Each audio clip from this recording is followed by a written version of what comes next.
राधे राधे। मित्रों, आज एकादशी है। हर साल फागुन माह के कृष्ण पक्ष की एकादशी तिथि को विजया एकादशी व्रत मनाया जाता है। मित्रों, आज की जो एकादशी है वो बहुत ही ज़्यादा महत्वपूर्ण है, क्योंकि यह व्रत भगवान विष्णु के श्री चरणों में समर्पित है। इस दिन भगवान विष्णु की पूजा अर्चना की जाती है, व्रत रखा की जाती है। साथ में धार्मिक मान्यता के अनुसार विजया एकादशी का व्रत न सिर्फ भगवान श्री विष्णु को समर्पित है और उन्हीं के रूप में भगवान श्री राम को भी। इस दिन भगवान विष्णु की पूजा करने से व्यक्ति के जीवन में न सिर्फ सभी प्रकार के सुख समृद्धि ऐश्वर्य प्राप्त होती है, बल्कि शत्रुओं पर विजय प्राप्त करने के लिए बेहद ही शक्तिशाली व्रत माना जाता है। इस एकादशी का अधिक महत्व होने के कारण यह न व्यापार, नौकरी और बच्चों की पढ़ाई में भी सफलता के लिए यह माना जाता है। आज के दिन कुछ नहीं करें, छोटे छोटे दो चार काम आप कर सकते हैं। भगवान विष्णु को फल, फूल, धूप, दीप और नैवेद्य अर्पित करें। ओम नमो भगवते वासुदेवाय का पाठ करें। इतना ही छोटा छोटे कार्य करें। इसको करने से आपके समस्त कष्ट दूर होते हैं। अब मित्रों, आरंभ करते हैं आज की कथा। धर्मराज युधिष्ठिर बोले, हे जनार्दन, फागुन माह के कृष्ण पक्ष की एकादशी की कथा इस प्रकार है। भगवान कहते हैं कि हे राजन, इसका नाम विजया एकादशी है। इसके व्रत के प्रभाव से मनुष्य को विजय प्राप्त होती है। यह सब व्रतों में उत्तम व्रत है। इस विजया एकादशी के महात्म्य के श्रवण एवं पठन मात्र से समस्त पाप नाश को प्राप्त हो जाते। इस समय देव ऋषि नारद जी ने जगत पिता ब्रह्मा जी से कहा, महाराज, आप मुझे फागुन माह के कृष्ण पक्ष की एकादशी का विधान बताएं। ब्रह्मा जी कहने लगे, हे नारद, विजय एकादशी का व्रत पुराने तथा नए पापों को नाश करने वाला है। इस विजय एकादशी की विधि मैंने आज तक किसी से भी नहीं कही।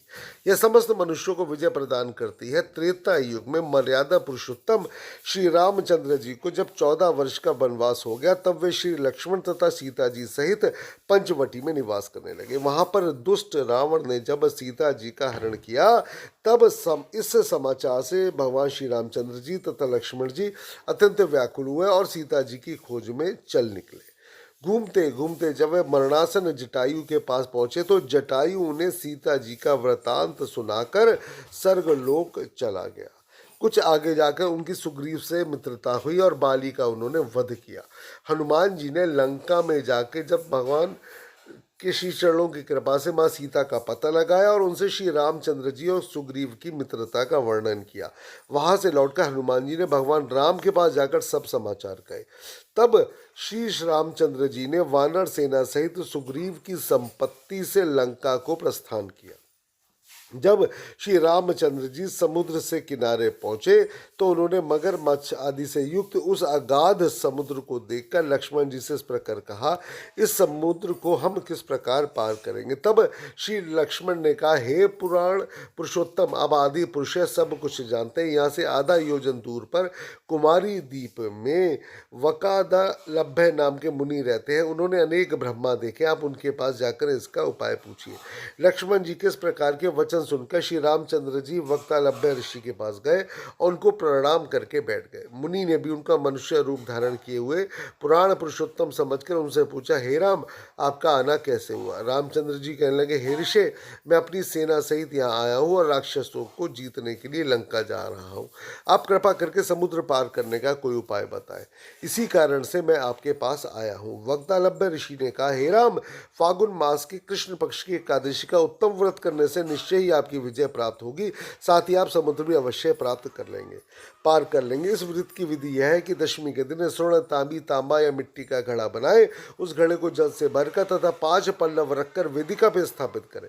इस घड़े के ऊपर सतनजा और ऊपर जौ रखें। उस पर श्री नारायण भगवान की स्वर्ण की मूर्ति स्थापित करें।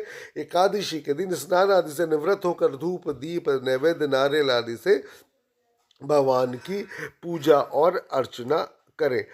तत्पश्चात प्रभु के श्री चरणों का ध्यान करें। अतः हे राजन, जो कोई मनुष्य जैसा बताएं उस कार्य को करेगा तो उसको अवश्य ही विजय प्राप्त होगी। और रामचंद्र जी ने ऋषि के कथन अनुसार इस व्रत को किया और इसके प्रभाव से दैत्यों पर विजय पाई। अतः हे राजन, जो कोई मनुष्य विधि पूर्वक इस व्रत को करेगा दोनों लोकों में उसकी अवश्य विजय होगी। श्री ब्रह्मा जी ने नारद जी से कहा, हे पुत्र, जो कोई इस व्रत के महात्म्य को पढ़ता या सुनता है उसको वाजपेयी यज्ञ का फल प्राप्त होता है और उसके समस्त कष्ट रोग इत्यादि दूर होने शुरू हो जाते हैं। श्री राधे राधे।